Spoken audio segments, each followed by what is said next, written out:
Next, March 8, 2009, regular program, birthday celebrants presentation and social dancing, conducted post-meeting and preparation to the next social function.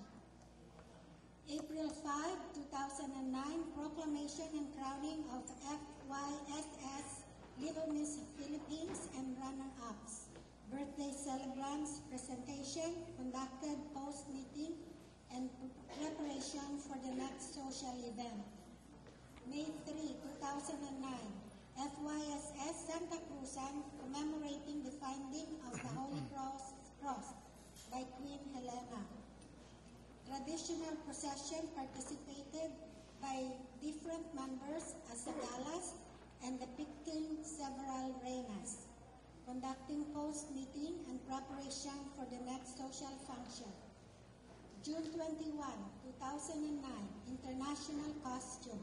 Judge winners were Chato Aranda, first prize, Norma Yasay, second prize, and Marlene Cabico, third prize. Birthday celebrants, presentation and social dancing, and then conducted meetings for the next social function. July 5, 2009, Hawaiian Luau, Part 5, to focus and depicted the legendary hero and unifier of Hawaii, King Kamehameha. Mr. Clemente Macaraeg was King Kamehameha, and Francis Cantoria is Queen Kahumanu.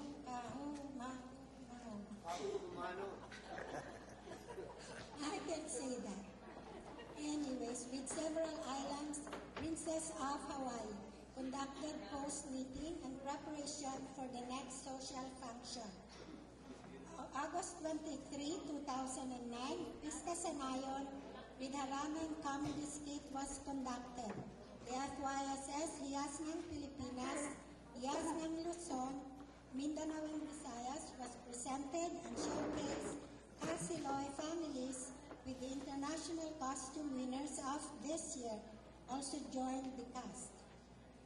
Next, September 6, 2009, birthday celebrant presentation and social dancing, conducted preparation for the scheduled annual general meeting.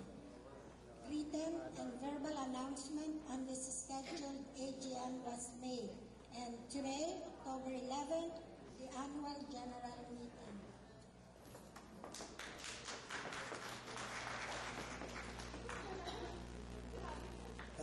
Thank you, Esther. And the next item is announcement. I would like to announce that ang isa sa pinakamasipag at dedicated and loyal officer ng Forever Young ay nag-resign na ho, si Dali Olvido. Meron ho atang pinagkakaapalahanan. Good luck na lang sa new endeavor. Kanya nga ho, ipinalit natin, the Board of Directors selected and elected Miss Esther Biahe as Vice President of Forever Young. Palakpakan naman ho natin. And I would like to announce also that Munina Selga Chan is our Executive Officer. Wala nang mga announcement pa. So, pumunta na ho tayo dun sa next item. Baka meron ho kayong question dyan o gusto nyong maliwanagan o ano. Any question or what? Asan yung isang ano? Sige mo yan.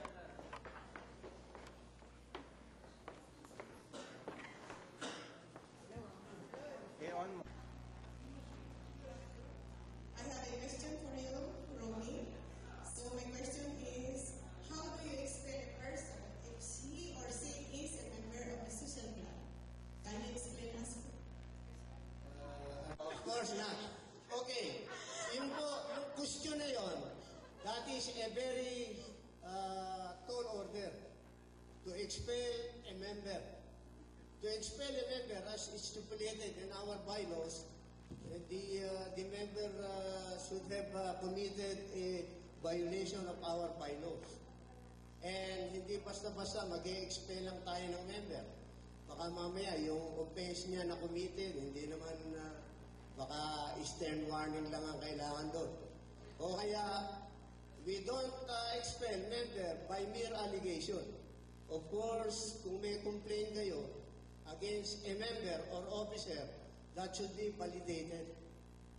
It should be put in writing, authenticated, and then to make sure that that complaint contains all the EEIs na tinatawag natin na essential elements of information. Kamukha ng halimbawa, doon sa complaint niya, maa-answer ang 5 W's and 1 how. Who, what, when, where, how. So, andun lahat ang facts sa complaint niya. And then, if we receive the complaint, duly authenticated, then we will ascertain that the complaint has merit or with validity. And then, we will refer the complaint to our board. I will create a committee, ad hoc committee, because in the bylaws it is stipulated there that it should be referred to complaint officer and then to the ethics committee. But the ethics committee is not functioning. So I will create an ad hoc committee to investigate the complaint. The chairperson of that committee will be required to submit a ROI or report of investigation within 30 days. So, basing on their recommendation, the board will resolve the matter. It will be the board who will resolve the, maybe, mahirap expel ang basta member na ano. Dahil that is a tall order, especially if the offense, hindi naman, baka it needs only stern warning or it needs only suspension. You cannot just expel a member without the benefit of due process. Okay. And para ma-expel mo, kailangan yung ordinary resolution during the board meeting. Ang board ang mag-ano nun during the board meeting.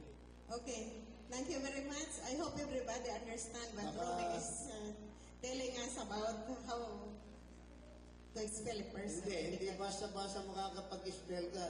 And I think I never heard in the Filipino Community Association na may na-expel na member. Sina?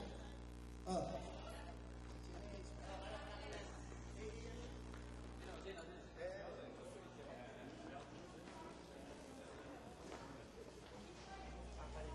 There might be an expulsion, but a thorough investigation, the one concerned will be called to attend the session or whatever is that, and if she is found guilty after all the investigation and after all the thorough whatever is that, then that's the time that she will be what's that? She will be expelled because I know one case already. But so far, it's really hard to expel, not unless you have all the evidences. Thank you. Thank you, Madam. Si Atty. Estrada. Do we understand that the complaint should be under oath? Pardon? Do we understand really that the complaint should be under oath? Yes, of course. Yes. Yeah. Without under oath, it's not valid. Yeah. Oh, that will be ultra virus. Ab initio. Oh, Samar. Tano, yan, expel na yan. That will be a very tall order. Wala pa akong nabalitaan sa community na na-expel na member. Wala pa. Dahil very tall order yun.